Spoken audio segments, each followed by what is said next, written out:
Okay, I think we're ready to go. Who would like to go first, please? You're on mute there, Danny. I think people can hear me. Can everybody hear us, first of all? Just thumbs up, yeah? Okay, thank you. Thank you. Who would like to go first up? George, shall we go with you, PA? Go ahead, George. Can you hear me okay? Yeah. Josh, that was some brilliant hitting there. Always nice to beat Australia. Pleased to take the team home. Yeah, absolutely. It's a great feeling to be able to walk off at the end, having won the game for your team. Obviously, a big game for us with a chance to win the series today, and we were determined to do that. And from the first over, Jofra Archer set the tone brilliantly, picking up a big wicket, and that really set us on our way. Just on yourself, obviously done so well in T20 cricket, but yet to get 100 in the format, you set high standards. Is that the next goal from a personal point of view for you? No, not at all. The goal is to try and win games of cricket for the team. I'm not really too fussed about the personal milestones. If on a day 30 not out wins you the game, then that's fantastic. It's about winning games of cricket for the team, and the personal milestones, of course, if you play well, they generally come along. But the focus is on the team. Cheers, Justin. Okay, we'll go with Lawrence and then Chris Stocks, please. Hi, Jos. There's sort of continued debate for some reason, because you keep scoring runs, about who should open in the T20 side. Presumably, it's your favourite position, and if you were told that you'd be opening in the World Cup in a year's time, you'd be very happy.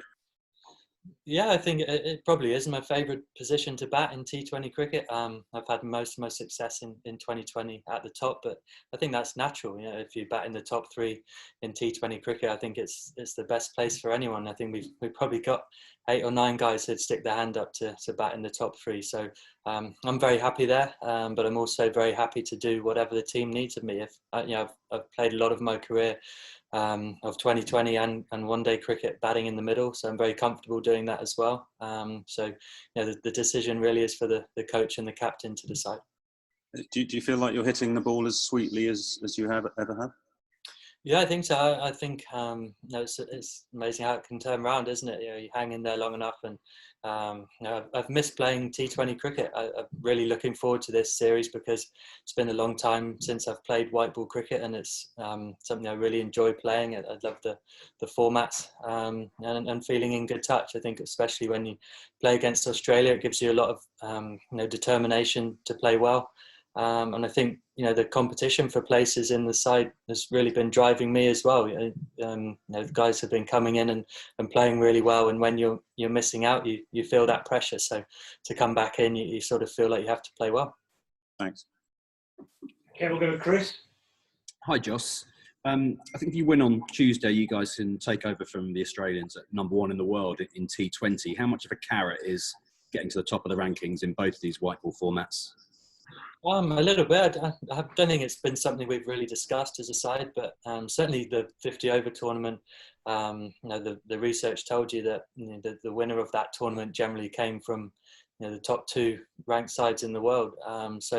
If the same rings true of T20, then that's obviously a good place to be. We're building for that World Cup in a year's time. We've been putting in some decent performances now as a side and building nicely, getting role clarity for guys and getting experience under people's belts, which has served us well planning for the 50 over World Cup. That experience and exposure, I'm sure the same is evident in T20. I'm guessing the way you're shaping up and the way England are as well, it's just a shame that the tournament in Australia, which was going to start next month, has been postponed, isn't it?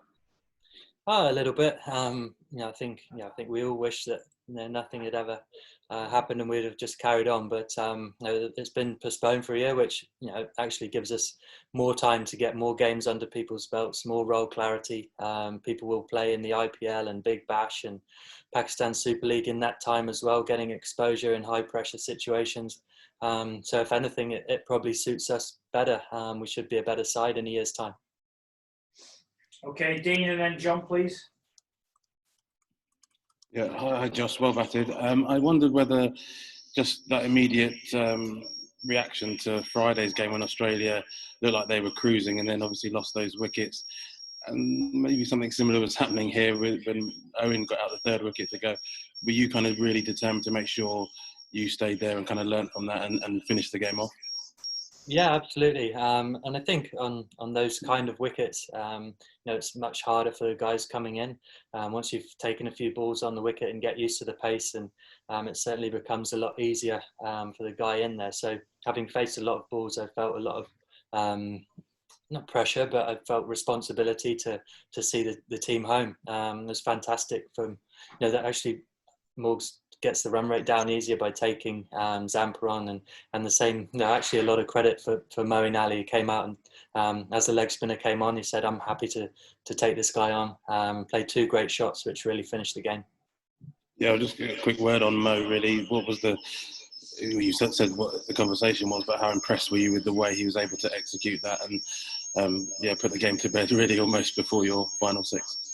Yeah, absolutely. It takes a lot for a guy to take that ownership. Mo's a fantastic team player, and we know he's a brilliant striker against spin bowling. So, he said to me, "I'm very happy to take him on," and I think that level of commitment for any batter, serves you well. And like you say, those 2 shots, really saw us through the game.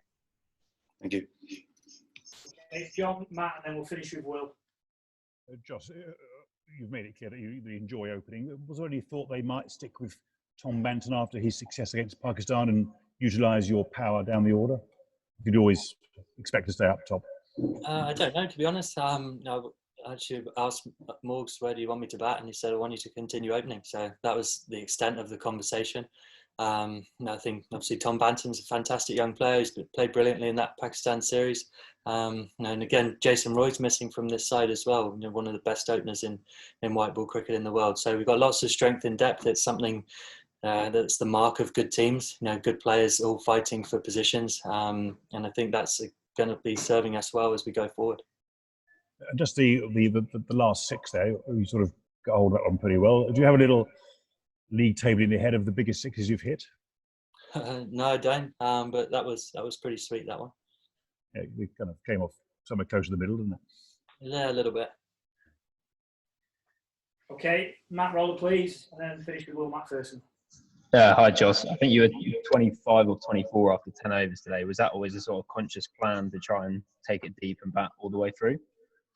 I think once I came through the power play, and it's one of those wickets where I felt like you needed some balls under your belt to get used to the pace of it. And then once I came through the power play, sort of the game was set up like a 1-day chase. So irrelevant of me opening, I just saw it as as if I was coming in the middle order of a 1-day game, and the equation was to try and chase those runs down. And got a nice partnership going with David Malan, who continues to play fantastically well. Takes a lot of pressure off you at the other end when the guy's playing in such great form.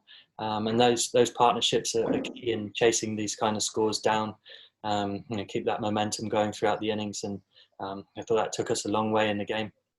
And then you touched on the schedule. Obviously, straight after the IPL, after the 50-over series, is it quite nice for you having that opportunity to focus on formats for a long period rather than chopping and changing? I don't mind chopping and changing, to be honest. I think can keep you fresh quite mentally, and sometimes if you're searching for form, it's quite nice to have a change and do something different. But I think the nature of international sport at the minute is there's a lot of cricket, so you have to manage your time. But of course, as well, when you do get those chances to really focus on things and take time, if that's going well, it certainly can serve you really well taking that forward. So once you get on a bit of a roll in a format, it's nice to continue that. But also, I came into this feeling very confident, having faced a lot of balls in the last few tests. So I think it works both ways. Cool. And then Will to finish, please. Jos, can I just ask about the sort of power and value of having pace in a bowling attack in T20? I think Jofra clocked almost 96 mph in his second over today. Did you guys notice that? Did you feel like he was bowling absolutely rapid? Obviously, Woody at the other end as well. And what do you think that does, for a batting side?